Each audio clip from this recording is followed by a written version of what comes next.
Now, I wouldn't say I was a hate-filled person, but I do hate a lot of things, and the FIFA Club World Cup is now very, very high up that list.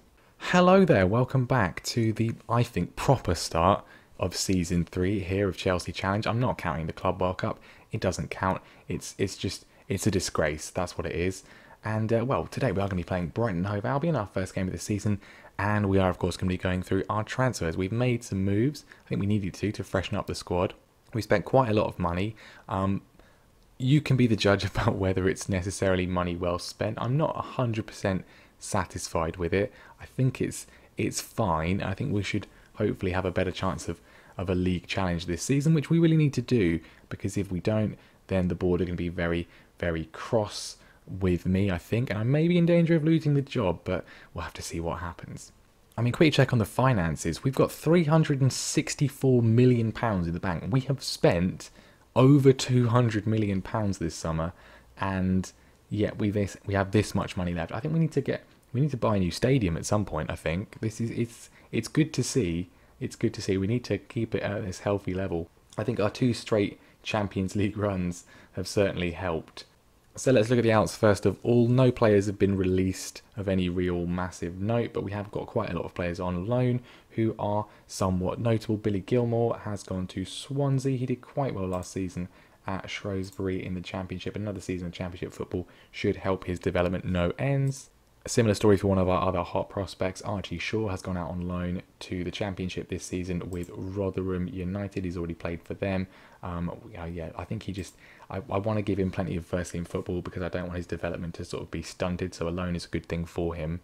And then our other great prospect out on loan, Conor Gallagher, is going to be spending the season in the Premier League with Brighton & Hove Albion. He did go out on loan to West Brom in the Premier League towards the end of last season. Didn't get the highest average rating, but did play a bit of football.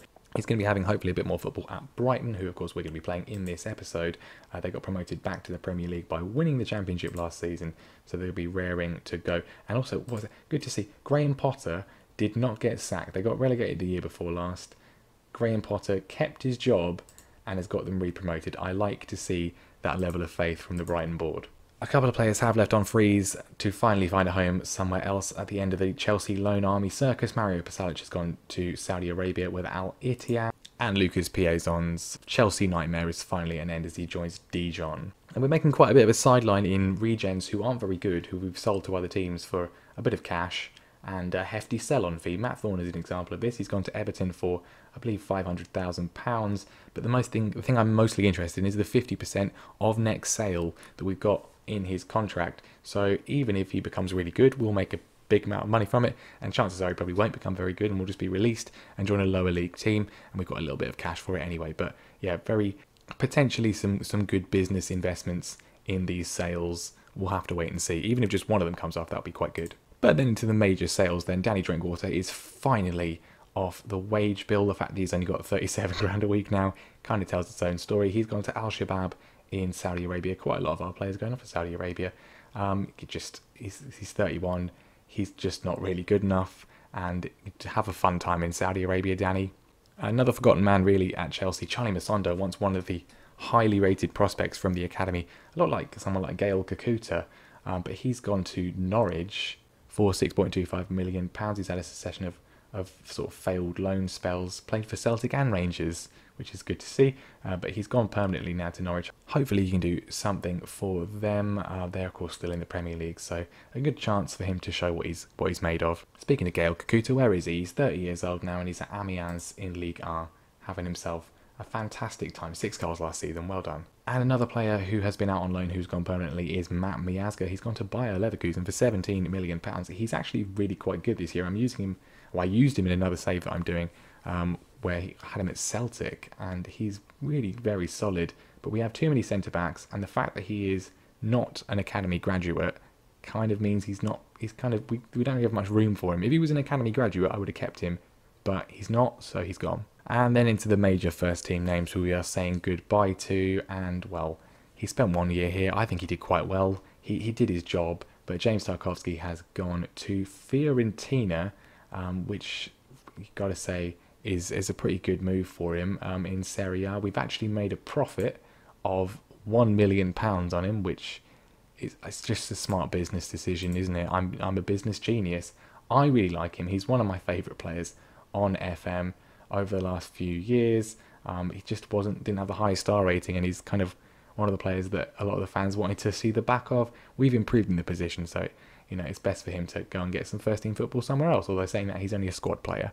Similarly, another one of our players from last season who we signed, who didn't exactly disgrace himself but didn't set the world alight, Torgan Hazard, proving he's not quite as good as his brother, is he? And also, after what his brother did to us in the Champions League final, he needs to go. I think attributes wise, technically he's very good, but mentally that's where he's sort of fallen down a little bit. He did all right for us last season, but we have made a bit of a loss on him. 20.5 million from Marseille. Yeah, quite a bit of a loss there. Not the worst ever, not as bad as Danny Drinkwater, but a bit of a disappointment. 2 goals in the league for us last season, 3 overall. It's not the kind of return you want, and we have improved in the position, so he kind of needed to go. And the big departure, which was kind of inevitable. He was getting a little bit past his sell-by date. Captain of the club, of course, that will leave a big hole, but a far bigger hole than it will actually leave to the team, I think. Cesar Azpilicueta has gone to PSG for £25 million.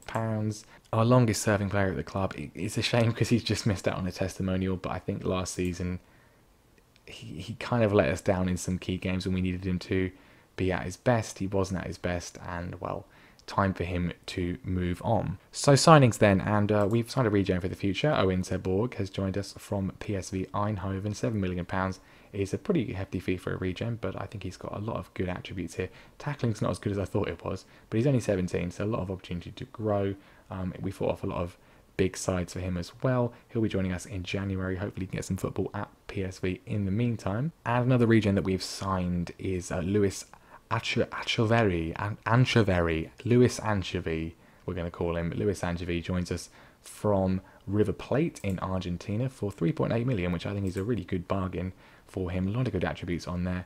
18 aggression, which is a little bit high. Maybe he's Maradona's grandson or nephew or something, but a lot of good things to like here. Crossing and dribbling, first touch, passing's really good as well. Technique's not great, but not awful. Good physicals too. He's either footed, which I really like as well. I'm going to train him to play on the left because he's already a natural on the right, and then he's just going to be a good option for us potentially in some games.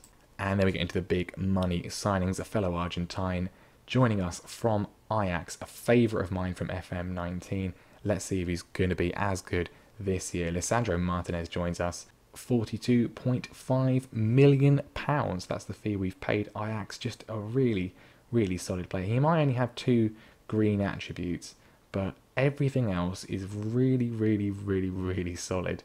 First touch, heading, marking, passing, tackling, technique, vision, work rate, positioning, concentration, everything that you really want in a centre-back. He's got it all at a very, very good level. He's only 23. He's got a lot of potential to grow into. He's already considered an elite centre-back. I love the fact that he's left-footed, which we didn't really have. I could have signed Nathan Ake. I really considered signing Nathan Ake, who would have been cheaper and obviously has the advantage of being a club-trained player. But I thought this was it's a better option. He's a really, really good player, and he's going to be starting for us this season. I did really hope someone would come in and buy Antonio Rudiger. He was wanted by Real Madrid. He may still go, and I wouldn't mind too much if he did, because we can just use Ethan Ampadu as fourth choice. But yeah, he's not going to be starting for us, but Lisandro Martinez absolutely will be. And then another big signing who will be entering the starting lineup, Federico Chiesa, joins us from Fiorentina for, I think, a really good price at £63 million. I mean, this is a high class player. 23 years old, lots of potential still to go into. Great physicals, great mentals, so much better than Hazard when you look at that.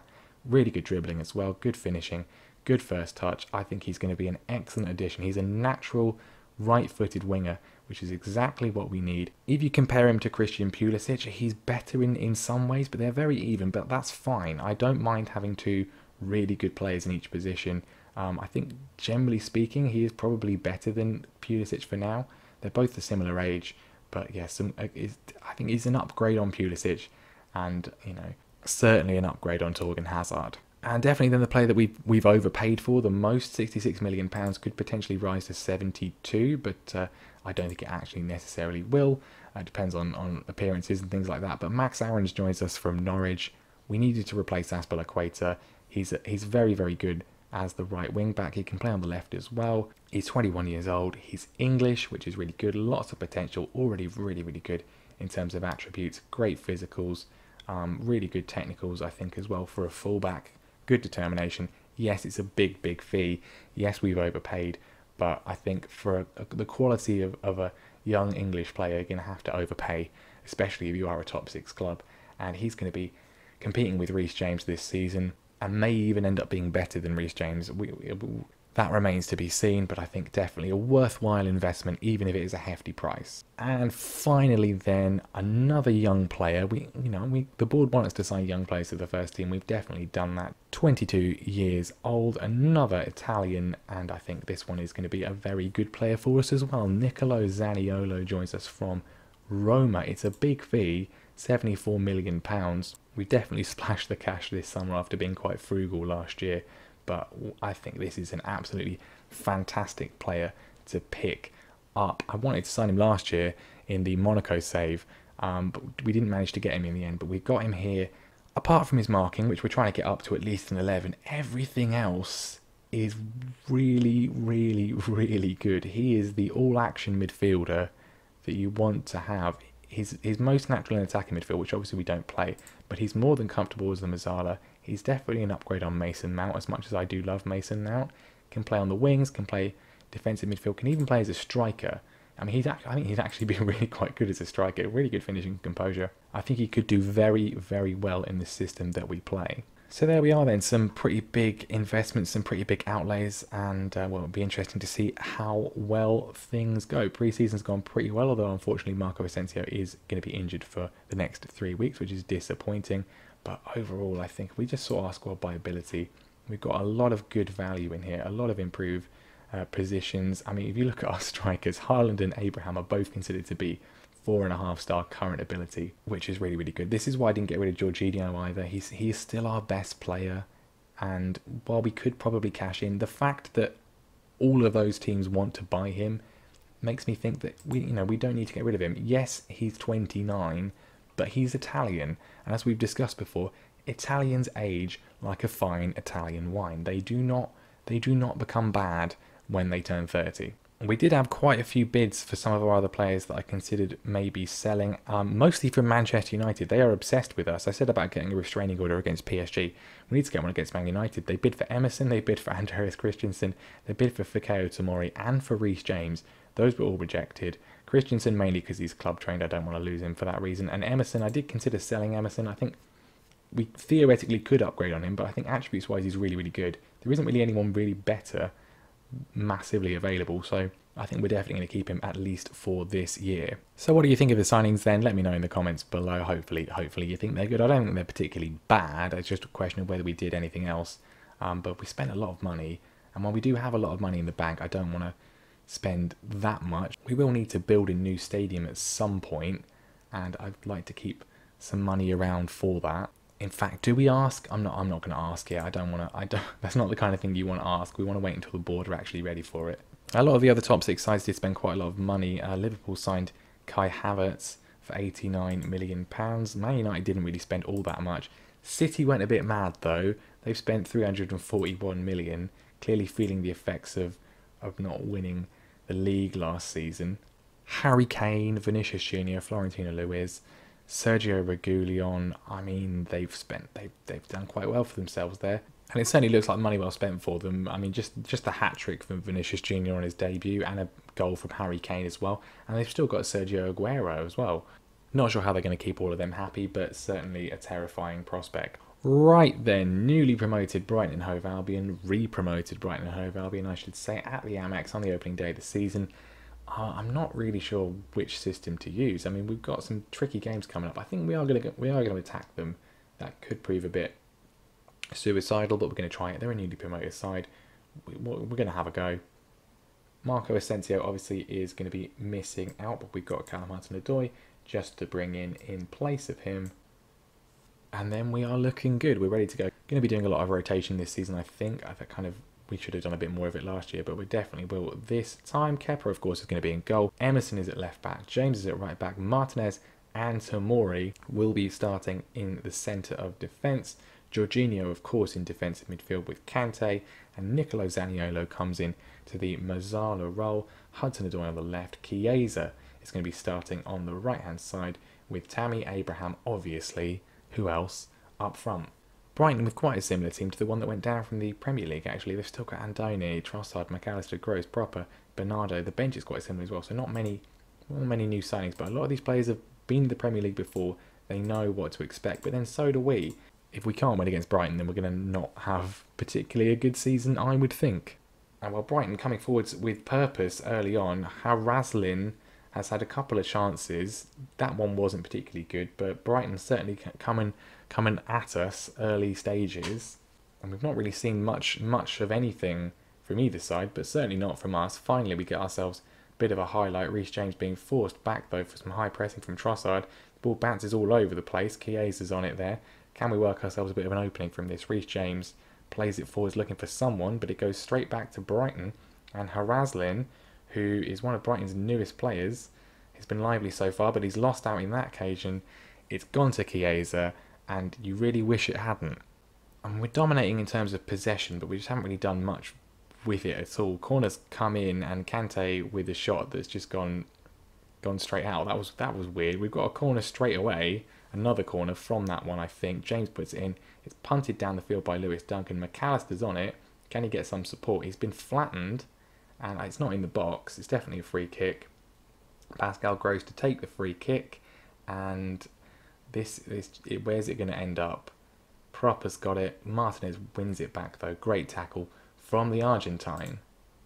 So at half-time, quite a lot of confusing highlights. Nothing particularly to write home about from either side, but certainly not from us. Reece James is playing well, but we haven't really been at the races today. I think we are. Maybe we're tired from all that exertion at the Club World Cup. Tomori mopping up there, and he's been fouled by Andone, who's gone in two-footed, and that's a nice highlight to start the first half. Andone's been given a straight red, and Haraslin, who's been their best player, is being taken off.